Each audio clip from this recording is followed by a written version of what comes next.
ఇప్పుడు నగరంలో ఎక్కడ చూసినా టెక్నాలజీతో పెరిగి ఉంది. అక్కడ మోటు పతులు ఇద్దరు సమోసాలు తింటూ జీవితం గడుపుతుంటారు. ఒక ఆదివారం ఉదయం మోటు మళ్ళీ తన ఫేవరెట్ డ్రోన్ సమోసా కోసం వాసనతో లేచాడు. పతులు సమోసాను అరుస్తూ ఓవర్ స్కెట్ మీద డ్రోన్ వెంబడి పరిగెత్తాడు. అంతలో డార్క్ జట్కా అతని ర్యాకెట్ స్కూటర్ మీద వచ్చాడు. హే మై ఫ్రెండ్స్, నేను తయారు చేసిన నూతన ఆవిష్కరణ చూడాలా? ఇది రోబో మోటు. మోటు కాపీ.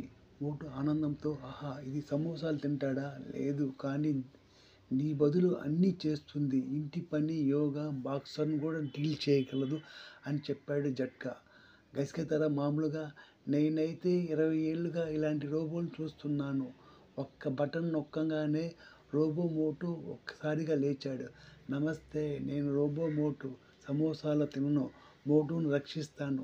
ప్రారంభంలో రోబో చాలా బాగానే పనిచేశాడు. సమోసాలు తెచ్చిపెట్టాడు. బాక్సర్ ఇంటిని కూడా అనుకోకుండా క్లీన్ చేశాడు. కానీ కొన్ని గంటల తర్వాత రోబో భయంకరంగా మారిపోయాడు. సమోసాలు ప్రమాదకరం అంటూ రోబో ఆగ్రహంగా సమోసాలను వేసి కొడుతున్నాడు. డ్రోన్ కార్డును ఛేదిస్తున్నాడు. మోటు, నీ రోబో జన్మిందే అని పతులు అరవటంతో మోటు ఏడుస్తూ, ఓ సమోసా దేవుడా, ఇది అసలు మంచిది కాదు అన్నాడు.